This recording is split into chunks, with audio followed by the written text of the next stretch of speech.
welcome to the Moon in Gemini reading. And we know the Moon is in Gemini, and that's where all the magic is happening. The two tetrahedrons coming together, the masculine and feminine, connection restored, harmonization.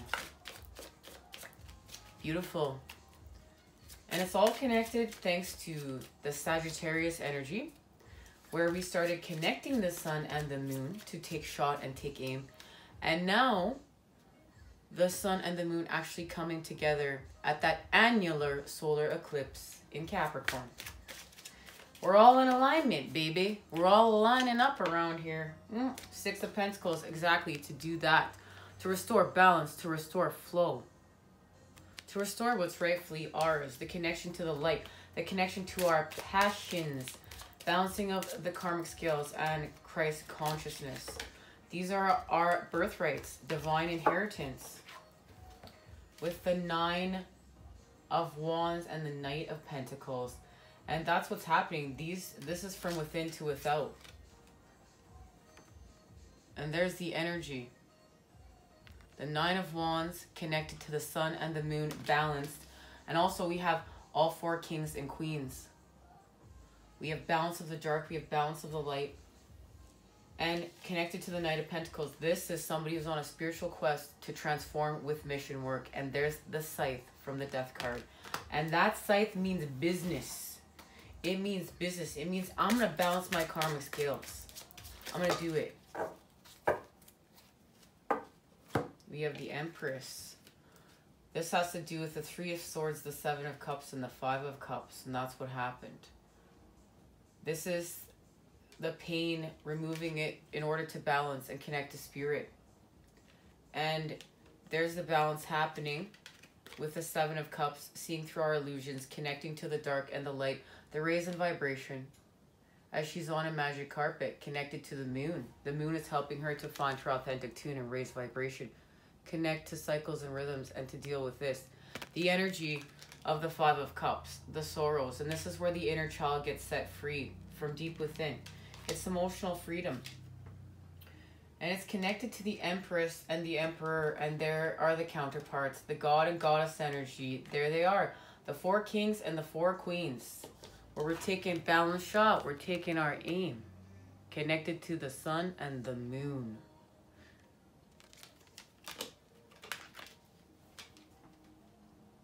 And it has to do with the Eight of Swords and the Seven of Swords. We're dealing with the swords right now.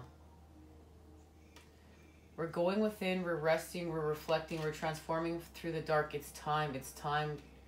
We've created something within the void. Something here is hidden, it's come to light, and it's connected to the Seven of Swords. Inner child healing and freedom. There's a freedom here. Something that's hidden is coming to light from within. And I really feel like it's a connection from the inner child to the masculine and feminine. It can't be broken. It's just part of our divinity. And this is to a lot of us being gifted our divine inheritance of the path. But you know what? Because this is the full moon in Gemini, and we're at the Moon in Gemini reading, I just gotta keep going. The Four of Cups. We're coming out of our sorrows. This is putting an end to drama, I feel like, with the Six of Wands. And that's where we're healing. And it has to do with the Four of Wands and the Devil. There it is. We're connected to the Devil here. But we're transforming from those energies. And that's what's lower vibrational. And a lot of it is sacral chakra healing. Because we know we're reconnecting from the Earth Star to the Soul Star through the root, as well as solar plexus. Recalibration of heart, truth, third eye activations, crown, blowing through to the Soul Star. And this is activation. This is going from not being activated to activated. There's the transformation here. And it has to do with the Four of Wands and Judgment. Stability is being created. Stability of the light has been created within the void. And what's happened is now it's opened up a new path, a new way, and you're going through that gateway. And through that gateway, there's the balancing of the karmic scales, and you're gifted. And what you're gifted is the Ace of Swords. And that's what's happened. That the moon, the sun and moon arrow has turned into the sun and moon sword. And that's really what I was picking up from the last reading. I was really feeling Aquarius. But then the more as I sat and meditated afterwards from, and I'm speaking of the messages to divine masculine and feminine we just received before these readings, I really thought it was Aquarius, and I felt Aquarius presence because I really felt the humanitarianism energy and the materialization of new earth and what we're building. Being able to connect to the stars and see into the future like that. But then the more time I sat in meditation, I realized that this sword is so much too connected to Gemini and the energy of Gemini and the air and the connection between the masculine and feminine. And this is it. And I feel like we really should read this card. Ace of Swords. Like a sharp blade, weakness is to be banished and power is to be shown. Your mind has to be clear and sharp like a blade if you want to reach your goals. You can achieve great things, but only by staying focused and strong. Don't waste time in dreams or illusions. Use your logic. Use your critical reasoning. Use your mental force. Consider your intellect as if it were a sword. Make it a cutting weapon, able to fight and able to distinguish the truth in all matters. Defend your ideas and views. However hard the challenge may be, use your fighting spirit to overcome it and to cut away the fog.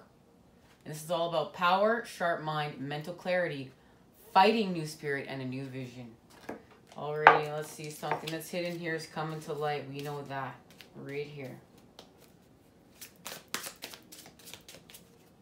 You know what? In the Seven of Swords, it's been in so many readings. It's a running theme. We're freeing the inner child, and we're shedding light on what the inner child needs to see, and allowing the inner child to have that sword and perception. And that's what's connecting the masculine and feminine energies so deep within those two tetrahedrons. And there's wholeness restored and connection. And there's a freedom there. And yes, there's also a pain, because we have to let go of something. That's how it works. We let go to create anew. But I mean, we have the Emperor and Empress here. Okay, let's see what's happening. Balance. Archangel Zadkiel. The need for balance and moderation. Cooperation and compromise. Wait for perfect timing. With the Ace of Water. Falling in love or the resurgence of a relationship. Spiritual growth and enhanced intuition. A new home. And we know where we are creating anew from within to without. And this is raising our vibration and we're connecting to new relationships through that cup. With the Page of Earth, scholarly, dependable, patient, successful, good news about financial matters, wanting to do something more challenging, a new area of study. Now we're advancing on this path, our spiritual quest. With the Page of Water, intuitive, sensitive, artistic, friendly, a new person enters your life, a relationship begins a new phase. Heightened psychic abilities. So once again, too, more enlightenment, more advancement of our gifts, right? And this is all connected to the Ace of Fire and the Eight of Fire, fire power. An exciting new opportunity, a career advancement, change your life now.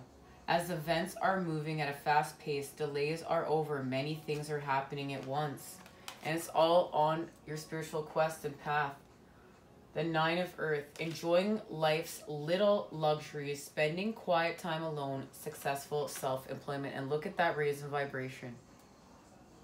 This is beautiful. I love it. Okay, let's just see what's being activated. And look, there is the Sun and Moon arrow. Hello there. Okay, it's change, and that's perfect. It is change.